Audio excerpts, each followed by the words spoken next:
Hello guys, I am Jasmeet and welcome to Blogging Unplugged Clips. On this channel, you will find bite-sized videos from our main channel, Blogging Unplugged. If you are not into those hour-long videos, then this channel is for you. And if you find the content helpful, then make sure to like, subscribe, and turn on the post notification bell. And with that said, let's dive into the video. Now, the another thing that you will see is that there has been changes to the border settings where now you can unlink the border radius from each other. You can go here and click this option and you can set the border radiuses depending on for various sites depending on your requirement.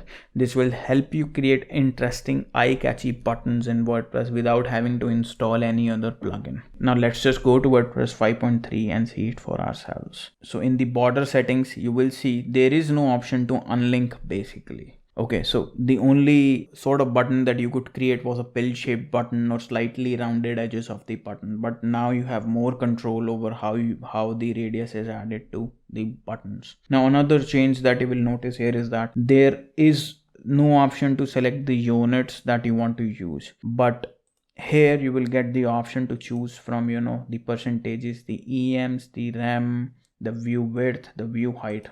Whatever is your requirement, you can just go ahead and select that unit and use the values accordingly. So that is one change, and this is an interesting change, I would say, because before this update I was mostly like I've been using WordPress for a very long time and I wasn't very keen on using the buttons from WordPress, but now I think we can do a lot more things. Now I hope you have found this video helpful, and if you did, then make sure to leave a like and subscribe to this channel. Also, the links to our socials are in the description box below.